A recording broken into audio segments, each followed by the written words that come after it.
Welcome to the WA Property Q&A, the podcast where I explore the ins and outs of buying property in Western Australia. I'm your host, Peter Fletcher, and each week I interview local property experts to help you to develop a deep understanding of the nuances of buying property in WA. From market trends to legal considerations, no topic is off limits. But before we dive in, a friendly reminder. While we provide valuable information, it's important to note that nothing discussed in this podcast should be construed as personal investment advice. Always remember to seek the appropriate professional advice for your specific circumstances. Now, let's get started and unlock the secrets to successful property buying in WA. Welcome to another episode of the WA Property Q&A podcast, and I'm Peter Fletcher. And today I'm joined once again by Michelle Rigg. Michelle is the General Manager of Rentwest Property Solutions. Rentwest Solutions. Rentwest Solutions. Yes. They are a property management firm, primarily a property management firm, managing, 2.5? Just over 2,000. 2,000? Yep. Yeah. It's 2,000 today, Michelle. Tomorrow it'll be about 2,500. Just growing pretty fast. We have grown very fast over the last probably 8 to 10 months, actually. The most amount of growth that we ever had because of the influx of the new builds. Mm-hmm. So, but that's sort of tapering off now. We're getting back to that normal market. So, still exciting times. So that's new builds, investors buying new property, renting them out. Yeah, and a lot of them have been those dual key homes, which is quite good. You get 2 for one. Mm-hmm. So they've always also got their interesting aspects to them as well as, those different types of houses and dwellings have. But no, they've certainly been the most growth up in the high northern suburbs, Yanchep, Two Rocks, and down your Dawesville, Mandurah way. Yeah, right. Well, that's a fair way away. Well, as you know, Peter, we cover the whole, I think it's 175 kilometres now of Perth Metro. 175 k's. Yeah. So from From Two Rocks down to Dawesville. I think we're either the longest or the second longest city in the world. Yeah, I think geographically we're about the same size as Los Angeles, aren't we? Yeah, it's crazy, isn't it? With about a tenth of the... Yes, we do like our space, don't we? Yeah. So, Michelle, today, and I'd be interested in talking to you on another time about your growth and what you do for growth. But what I want to talk about today is a topic that is of interest to real estate principals and property managers, and that is the choice of software. And I know that we've spoken about this prior. You've gone through some fun with trialling of some different software, and I want to talk about the decision-making process that you went through to end up where you are and where you might go from here. And I'm just going to preface this by saying this is not in any way an endorsement of any one software package, nor is it any sort of critique or beat up on any packages that you've previously used or have chosen not to use. So, you are currently with what software package? PropertyMe. PropertyMe. Okay. And prior to that, you were with Colmeo. And then before that, you were with VaultRE. VaultRE. If you want to really start from the beginning, then we were with Rest. Rest, yes. Well, that's what I was using back in 2006 when I sold my business. Yeah. So let's start with VaultRE. You were with VaultRE, and how did you find it? Look, the journey with Vault was actually a really good one for our team because we were fortunate enough to be in there right at the beginning and be the first large business in there. Now, there's always pros and cons of being the first, major users of a product, but what it gave us was the ability for our team to actually be involved in the development of the program. And it ended up giving some really cool features of it. It was certainly lacking in the reporting side and things like that, so we had to develop other spreadsheets to track our figures, our stats and things like that, and portfolio numbers. But generally speaking, look, it was a property management system. I think when I look at all of them, they're all very, very similar. Some do this, some do that, but I think they're all pretty much on the same level, But Vault did have some really good features. But the important journey of that part was the involvement our team were able to have in seeing how a program develops from the influences and the suggestions that they've had. So that was it was certainly rocky in the first 18 months, and we had challenges as you do with any program. But overall, it was a good journey. So were you one of VaultRE's original customers? On the property management side, yes. Yeah, right. Okay. Yep. Yeah. So they built and that was a trust accounting module plus all the property management features on top? Yeah, well, it started off as a CRM, and then of course, it's went sales, and then they added on the property management. And the reason why we chose VaultRE from, transitioning from the server-based REST to the cloud-based was because of that package deal of the CRM, a true CRM program, and the property management module all in one. And it is actually a really good CRM program. So that was what we liked about that. It was WA owners at the time. I would go into their office. We'd do workshops on things. They come out to our office and workshop with our team on the development of the program. It was overall, take aside, the bumps you get with being the real first ones on a program. It was a good experience. And so you enjoyed having that hands-on, go into their office, that sort of stuff? Absolutely. My vision of what a property management program should do, I don't think it's expecting too much. I think it's really about how a property management program should work practically in an office. And I'm happy to talk to any of the programmers about that and put time into a degree. But I find a lot of them, fair enough, they've all got their own journeys and their own priorities to do it. I think the problem is that they're all going to, like it, the more likes that sort of development gets, the hierarchy, whereas the problem is that they're targeting property managers who absolutely use the program, but a lot of property managers don't have the time to step outside of that space and actually think, how could this system actually be working better? And I think my mind, as crazy as it is, and you don't need to add anything to that, Peter, my mind works in a different way, and it can see how things fit and very much on the brain-friendly way and making it very streamlined and efficient for property managers. And automation and the workflows and all that is really important, and I don't think any of them have ticked that box really well yet. So you're saying that it's just not user-friendly, is that... Oh, it does its core job. Like, it manages they manage the money, they manage the transaction and all that. But there is such an easier, the workflow basis is it's an easy way to do it. We use Airtable for our workflows because the programs don't provide a workflow properly. They're all working on them, and in some ways, some of the programs need to get some of the basic automation going first, like automatically send your routine inspections, notices, your rent arrears stuff and things like that going first, and then work on that. Or they tend to work on their inspection program or things like that. Well, I think I said this last time, there's good inspection programs out there, there's good application programs out there. What we're lacking is a real day-to-day property management program that really just tells the property managers what they have to do today without having to filter, search, change a whole lot of settings to see their lease renewals and all that. The way our Airtable platform is set up, and it's the one developed by Stafflink, property managers open up a dashboard. They see they've got 10 lease renewals to work on. They see they might have 15 vacates to work on at various stages.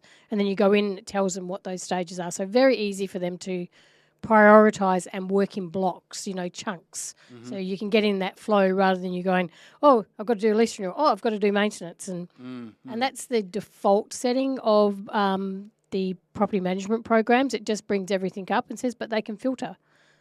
When you've got a lot going on, you've got and I hate that we're busy, so let's say active day, people just don't have that extra brain power to remember I've got to filter. They're just looking at this massive, oh my God, look at everything I've got to do. Yeah. So that's that's the way we try to work our office, where we're at a reset now because of what the changes that we went through last year. But that's what our aim is, to get back to that and just make it really brain friendly, so they don't have to. In addition to everything else they have to think about, is what do I have to look at today? So you're still after Vault, Colmeo, and now PropertyMe. I always get confused between PropertyTree and PropertyMe. You're still using something on top of that, which is Airtable. That strikes me as being both inefficient and unnecessary. But unfortunately, PropertyMe is working on the task flows and all that, but until it has that automation and doesn't rely on the human to move something or to change a date, then that's not going to work for us. So the Airtable platform, we can put in automated triggers that if something hasn't changed a status by a certain time, a flag will raise. Yeah. That automation is critical, because we were on Trello previously, and that was very much reliant on the humans to move things and move them to the next person. And that takes too much monitoring, and that's where things fall down when you're relying on the humans. And that's where most of these task flows are in, the property management programs at the moment. I know PropertyMe is working on their task flows and all that, but until it gets to that dashboard where the property managers can just look at and see what they have to do that day, we won't move away from Airtable. We want to, absolutely, because Airtable's not a cheap program, and we want to cut down the number of platforms the property managers are working on, but at the moment we can't. You are on right now the three main ones, which is Airtable, Outlook, and PropertyMe, and then you've got all your other platforms that you would be using, such as your inspections platform and your applications.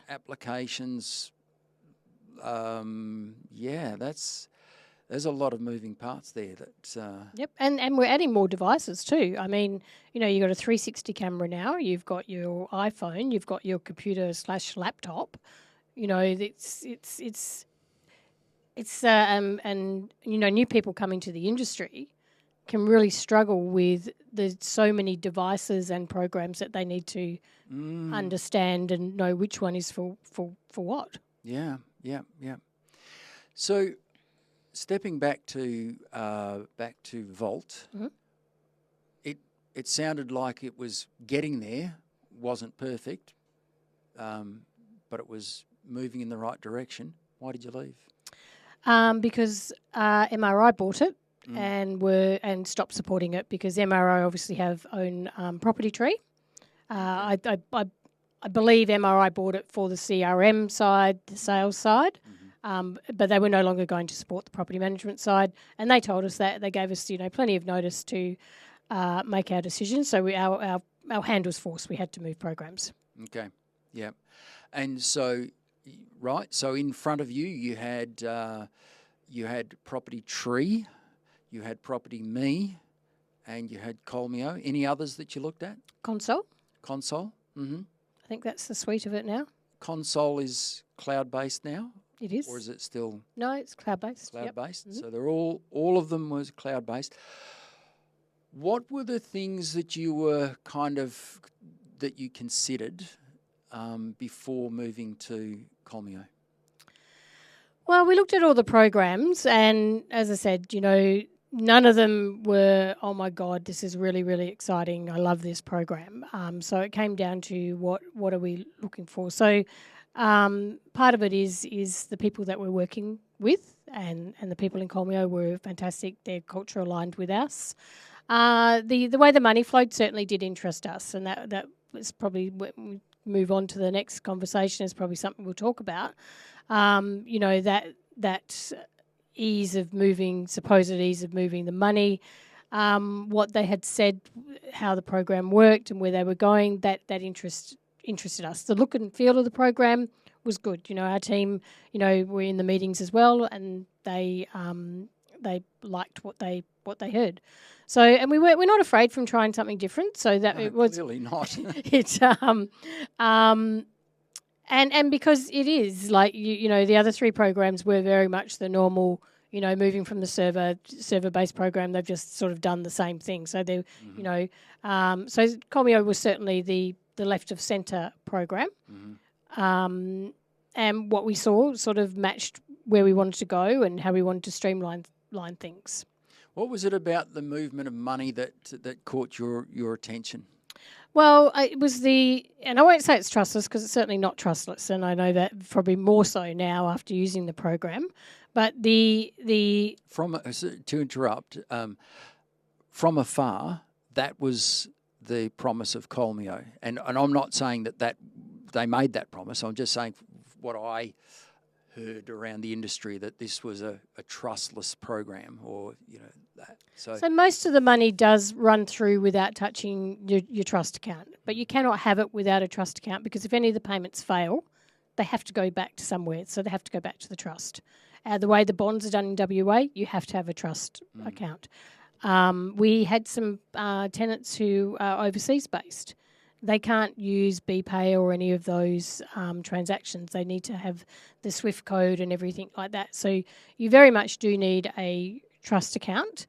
Probably, and the clearing days was probably a big concern of ours once we went onto the program. But the reason why we went on there, that thought of the money just moving smoothly through, we wouldn't have to physically, you know, nominate which accounts to pay and all that. It would just, you know, it would just automatically go through and do things. You can monitor it and you can certainly prioritise, so you have management over it. But the money just ran through the program. Which in theory reduce the number of transactions going through your trust, and in theory the reduction in risk of, you know, any scams and things like that. So the concept is good. What we didn't fully understand was just how long it took for the money to go from one to the other. And I guess, you know, from our owners coming from a world where we would pay them today at end of month, they would either have the money in their account today or tomorrow. It was essentially because it was a direct debit system from the tenants. So take the money today. It takes 3 to 4 days for those funds to clear.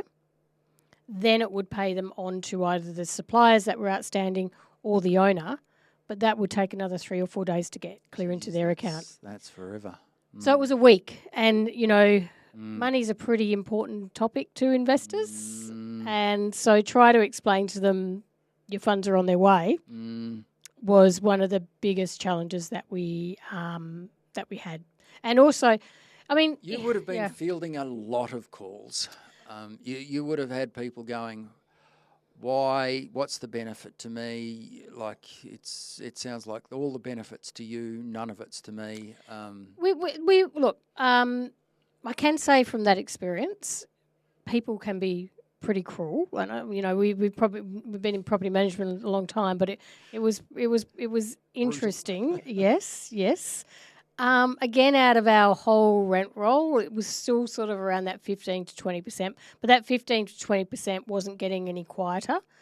I will give our team 110% for their resilience during that time, and it was 6 months of, you know, from the 1st of July, really, we just punched through to the end of the year with those changes and that, and the team with everything that was going on. Did really, really well. You know, we certainly weren't at our best during that time. There's no way you could be. But they did really well. But the money, you know, trying to explain to owners, because they could see on the portal that funds were paid, but they still hadn't got it. It was those sort of challenges where what was showing on the portal wasn't reflecting in their bank accounts. To be honest, I think by the time we made the decision to change, the property managers were probably settling down into getting used to using the program. It does take a while. Yeah, but we still, when we looked to the future, we couldn't see the things that were really important to us and really important to our relationship with the owners changing soon enough for us. Money being the money flow being the main one? Yeah, the money flow being the main one, and just managing things like rent arrears and and seeing what were tenant invoices to owner invoices, that clarity to make the property manager's job really, really easy. Mm-hmm.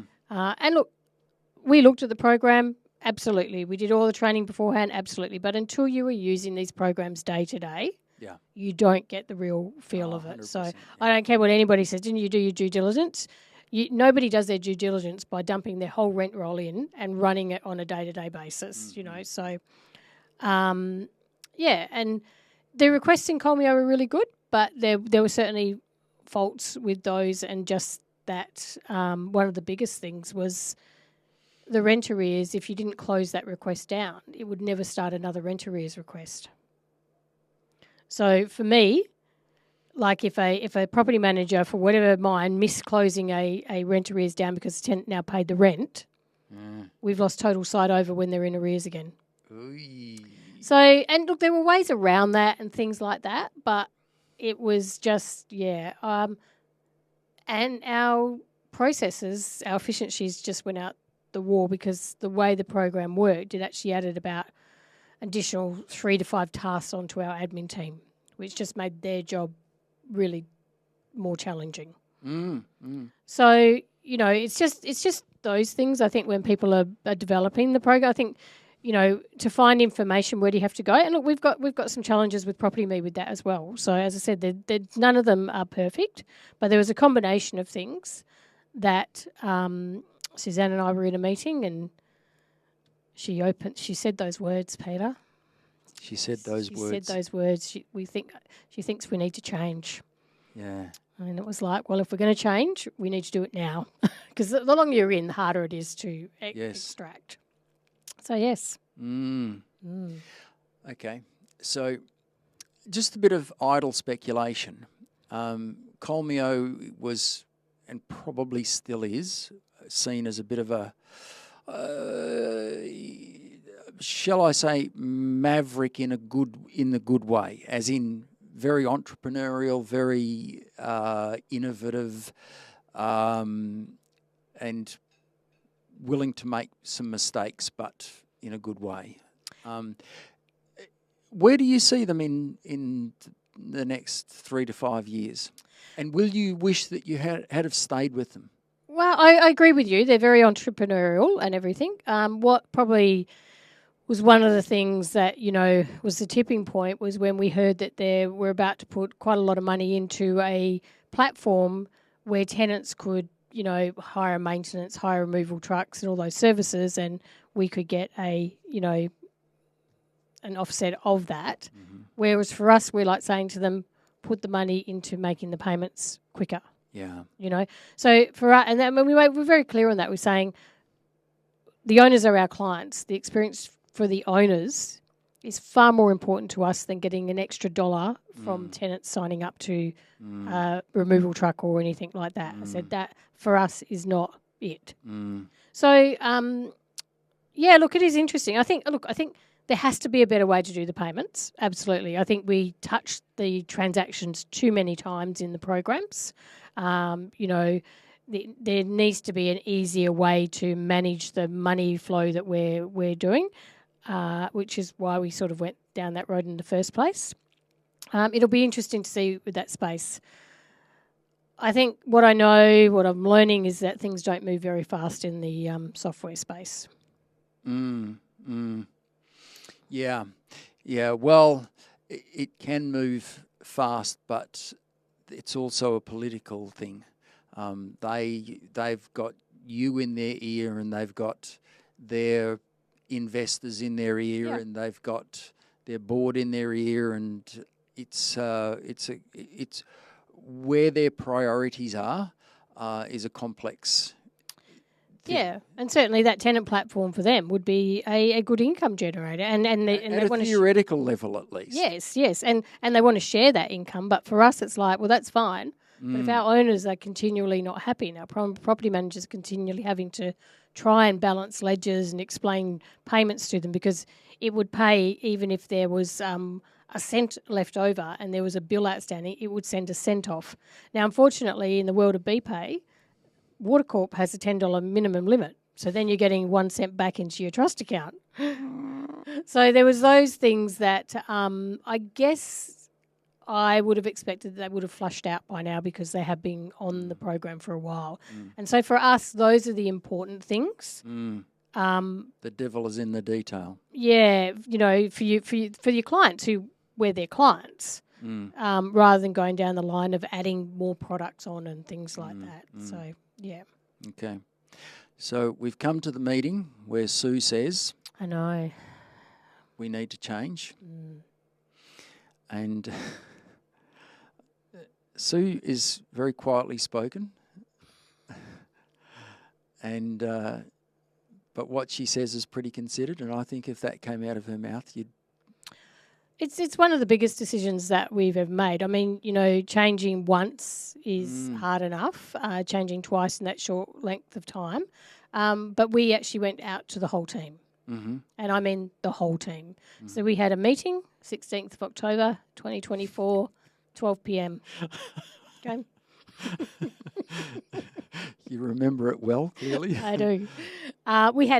We've got a wonderful team in the Philippines. We had all them online as well. We had our entire office in.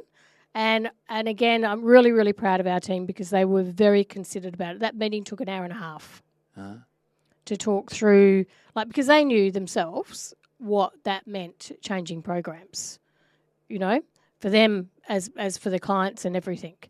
And as I said, they were probably getting to the sink of, okay, we're getting used to it now and everything.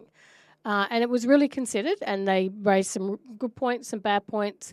But in the end, it came down to, can we see the program changing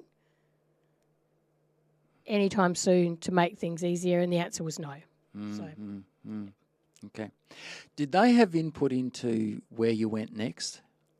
Yes. Yes, and they had input into Colmeo. I mean, at the end of the day, you can't have everybody's, somebody's got to make a decision. Yeah. But we bring them into the demos and the discussions and things like that. And we did go around and speak to PropertyTree. It was probably down to between PropertyTree and PropertyMe by that stage. And so we chose PropertyMe. A lot of our girls... Why did PropertyMe get the nod over Tree? We had, probably because of the people in our team, were very strong about it who had used it previously. And who is PropertyMe? Who makes that? Oh, I don't actually know the people behind that one, Peter. Yeah. It's an Australian company. Yeah. Eastern States based? Eastern States based, yes. It's Australian company. You've got Sarah Dawson, who's the customer service.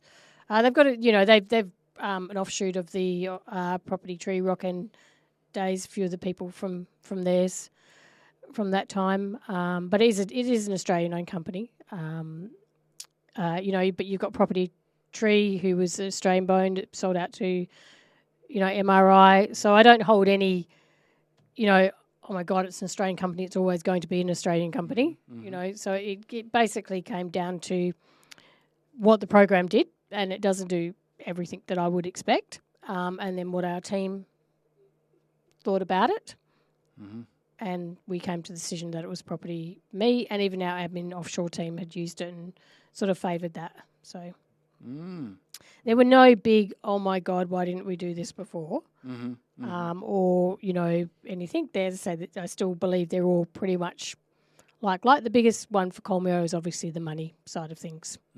Yes. Okay, so you chose PropertyMe because your team sounded pretty supportive of that move? Yeah, but we still had our conversations and went through how the program would work and things like that. Were PropertyTree genuinely in the hunt? Yes, they were. Yep. Okay. But was it a toss of the coin? Or was I think what caused you to say yes to PropertyMe and no to PropertyTree? What was the defining point?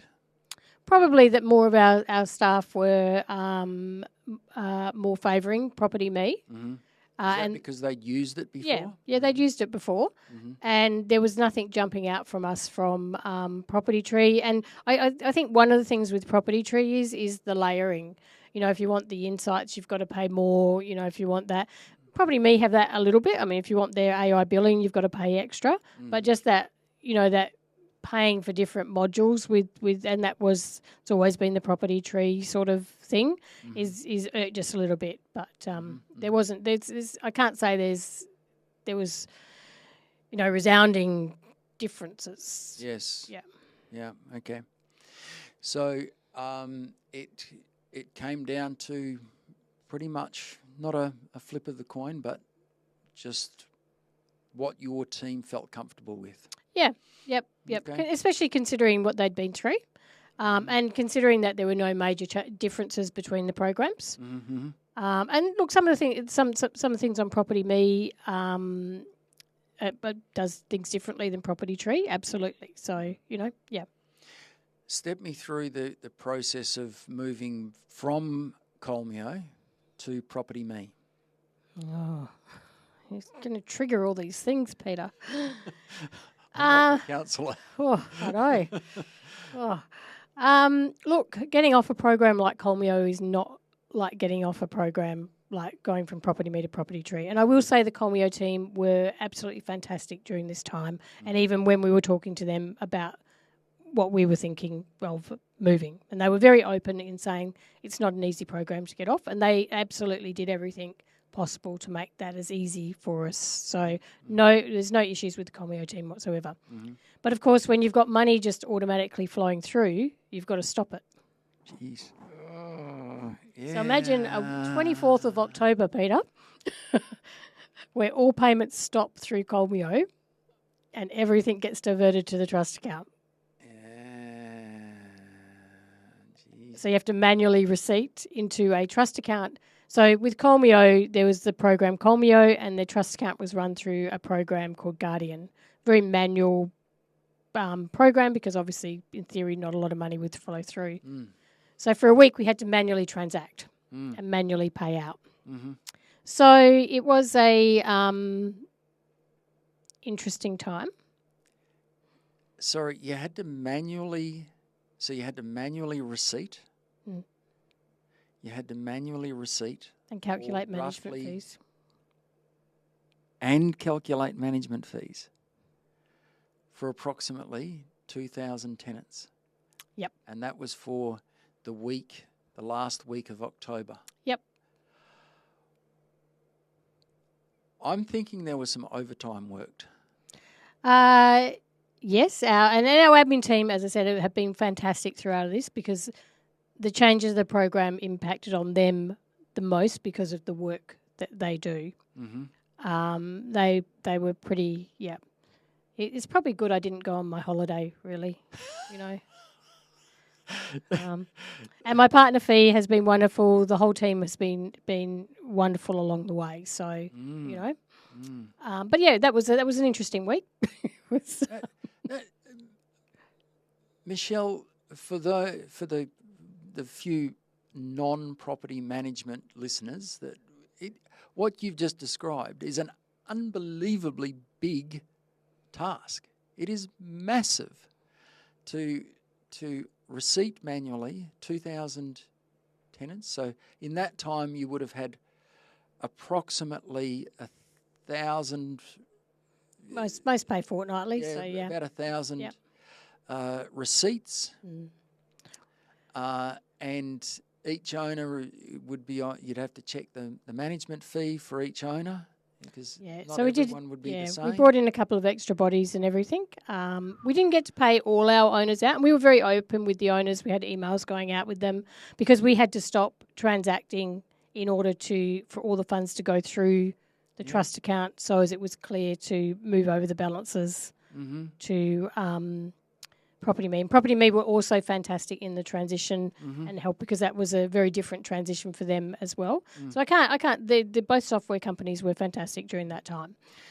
So you would have got to the end of October, the last working day of October, and then before you do any payouts, you would have had to do your bank reconciliation. And we had to stop basically transacting. Yeah, you would have had to do your bank reconciliation, make sure everything was ready to go before you push the trigger on the and then payout button. Christina from PropertyMe worked all that weekend because obviously the owners and that didn't match exactly. So she had a nice trial balance to work through and match, and she did. She worked pretty much all that weekend so that we could be up and running for the Monday. That is amazing. It reminds me of when I moved from Retas. Do you remember Retas? Oh, my God, yes, I do. This is going back to 1923. So we moved from Retas to Rest, and back in the day, the choice was either GD or Rest, and Rest was the big greedy company from the New South Wales. Yes, But I thought that it was the software that had the better trajectory in terms of development, and so we were doing all of our swap overs from Retas into Rest, and I could not for the life of me get the trust account, the bank rec balanced. Couldn't. I was just could not get it balanced, and I had Jenny Dennis in there, and she was going, and she gave up. She just goes, I don't. No, sorry, I've got to go home and feed the kids or something. So she disappeared, and I'm sitting there trying to work out, what do I do, and like, where is it? And so I called Kylie Downs, as she was then, Kylie Atkinson now, and KJA came in, and she just sat there, and she got it balanced. And it was like, oh, my God. It was such a relief moment when it was balanced, and then we could pay out. And we were like you. We sent out an email to all of our clients saying, same thing. We've swapped over, there's a bit of a delay, and I think we had to delay end of month by a day or two before we could pay them out. But that was incredibly stressful. Yeah, it's and then moving from a program at Colmeo to the PropertyMe, I mean, because the way Colmeo works, they just had to close everything down. So we had to work off spreadsheets to enter in the invoices that were outstanding and things like that. And, of course, some were part paid because of the way the money flowed through. So it was a big so the PropertyMe we transitioned over on the 4th of November, being the Monday. Yeah. So it's been a full-on right to the end of last year. It's been pretty full-on. We were really, really glad for 2024 to go. How long did it take you to get back into the groove of things after you'd finally switched over properly to PropertyMe? Look, I wouldn't say that we're into the groove of things yet. So we got through. Okay, so you're 3 months down the track, and you're still not 100% comfortable. No, well, we had to do a lot of data checks, and we still probably got another layer of that to do. And just where our team were, I mean, they were pretty exhausted by that time, so getting them, they'd already done a whole lot of checks for the Colmeo transition, then to say again, and we were at one of the busiest times as well. So all through that massive 6 growth. months is our biggest growth that we've had, and a lot of them being new builds. So, we come back with the year. Our theme for this year is attitude, 100%. And as far as our team go, it's focusing on coaching, communication, and wellbeing. So coaching, because we're getting retraining, refreshing, saying, remember, this is how we used to do things, because we actually did lose a lot of that through that time. A lot of the inefficiencies and just keeping up because of the calls and the complaints and the questions that they had to answer and were struggling to answer to understand how the program worked and learning a new program. A lot of the focus went off other stuff. And we certainly had unhappy customers, and we certainly didn't perform at our best during those times. But under the conditions, the team did absolutely brilliantly. So we've come back. We've also got some new staff. You've always got people leaving. And we're lucky that the people that are leaving, it's been a difficult decision. They're it's just not for them. So we've had those who brought on new people. So you've got all that going in a normal environment, let alone with what the team have been going through. So it really this year is about getting back to the basics and getting our efficiencies back, starting to look more at how PropertyMe does work and how we can use their tasks, to start progressing that transition away from Airtable. That's where we're starting now. But January, that first month back is always pretty, wow, it's gone already. It's finished after today, Peter. That's it. Yeah, it's Christmas tomorrow. Yeah, I know. But, it is really exciting. The team come back with a really good mindset. Some of them at the end of it were they were really at that stage of can they keep doing this? So it was good that we were able to have a break. For the first time in my life, I had shut my computer down for 2 weeks and didn't touch it. Really? I know. Yeah, you would have loved it. Yes. Yeah. Yes. Yep. Yeah. And through all of this, you had Sue become president of REWA. Yes, and we did remember to celebrate that. Yeah, that would have been a tough gig. I know I would have been questioning, can I do all of that you've just described, even with your support and with a great team behind you? Can I do all of that and be the face of the real estate industry in WA? Yeah, but as you've said previously, like Sue is very conscious about the industry, and the well-being of the industry, and very much about property management. And her focus has been, there's been big changes on the property management front with legislation and things like that, and just where the industry is in general. I wouldn't be able to turn in saying that it was never her plan to be president. But I think we're all very lucky that she did step up and take that role, and because I think she can have a very positive impact on the industry, and also the upcoming changes, because there's still more changes on the property management front. Her personality is very level-headed, very caring, and she takes a very considered approach to everything. So,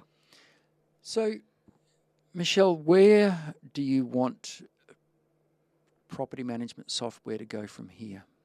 What would you like to see? What's on your kind of your main things on your wish list? They need to be focusing on the automation. They need to be able to allow AI into the programs to help. That automation, the basic automation of sending emails out and notifications, just simple prompts like your rent's going to increase and things like that. But very much so in developing that dashboard of the workflows that the property managers do. Everything runs out of those programs. That should be the program where all the checklists and everything work, and they're all working on them. But they really need to understand that it's got to be done in a way that a property manager can just open up the program and see what they need to work on, and be able to easily find it. This clicking here, why can't I just see where the bond is at, how much the tenant's paid in bond, where the rent's paid to, just simple information on one screen and get all their phone numbers on one screen, it seems that they've all gone down that track of click here, click there, and then you'll get there. Now click back again to get back to the other thing. And it's possibly a bit harsh because I'm still learning PropertyMe, as well. But I just find they're not that user friendly for the practical property manager. Really, just to get on and do their job and know what they need to do, and even to work with an assistant, being able to tag people together and split what they can see. So like in our Airtable, we can have a view for the assistant that the assistant gets flags for the things that they're tasked to do, but the property manager on theirs still has an overview of it. So it's I don't know, it's not rocket science to me, but it seems, and look, I don't know, I reckon it's easy just to do the git bit in the back end of the programs and recode them, but clearly it's not, so, It does take a little bit of effort, yes. I remember in one of the sessions in Vault. I saw him writing on the screen. He said, "I can do that." A bit more technical, yes. But Sure. look, and getting developers is hard and things like that. But I just think I think sometimes with their user groups, they're not probably targeting the people that really have that overview on how the office should run, because property managers only know what they want to know. Yeah. They don't have time to sort of step back and say, how could I actually work better? Yeah, what might be, it would be a good question to ask is, like, rather than, how could we make incremental improvements to what we have? Well, how could we imagine this instead of imagining it as let's say a folder with a bunch of documents inside of it, as in the old property management, files that we used to have. How could you imagine it as what if our trust accounting software was like Facebook, or what if it was like, some other metaphor, and build from there. I think one of the best courses I did was the diploma in neuroscience for leadership, and that really gave me the insight of how our brains work, and that from there has been the basis of how I focus on setting up all the workflows, and how we do things, and how we structure, change around our meetings and just do quirky things and things like that, but really in how we set up our day to work, so that you can get in those flows and concentrate. And we're switching in, switching out too many times. And us women can't even multitask properly, Peter. But was that recorded? Imagine my God. What it'd be like if it was a bloke. Yeah, no chance. So that's probably my biggest frustration with the systems, is that they're not really working to make it easy for property managers to do their job. I think you've just hit the nail on the head, Michelle. They should build it for blokes. And then I'm not getting into that debate. And then it'd be perfect, because it'd be so easy to use that it'd be just like, oh my God. I'm not going down there. That's your talk. Michelle, this has been fantastic. Now, almost certainly we're going to have a property manager or two want to reach out to you, and would you be open to that? Yeah, of course. How would they get hold of you? They can search me on our website, Rentwest Solutions. Rentwest Solutions. Yes, I'm there. My email address is michelle@rentwest.com.au, and my mobile's on the website as well. It's all there, ready for access. There you go. All right. So if anyone wants to reach out and pick Michelle's brain, be respectful of her time, I'm sure. But it's been incredibly generous of you to come along and share this part of your journey, because some people, let's face it, they wouldn't want to share that multi-step process to get to where you are. But I just love the way that you guys keep experimenting and have a crack at things. So, thank you, Peter. Michelle Rigg, thank you so much. Thanks, Peter. And that wraps up another episode of the WA Property Q&A. We hope you found our discussion valuable and gained some valuable insights into the world of property buying in Western Australia. Remember, while we strive to provide useful information, it's crucial to consult with the appropriate professionals before making any investment decisions. Don't forget to tune in next week for another exciting episode where we continue to unravel the mysteries of the WA property market. If you have any questions or topic suggestions, feel free to reach out to us. Until then, happy property hunting, and remember to seek the right advice for your personal circumstances. Thank you for listening.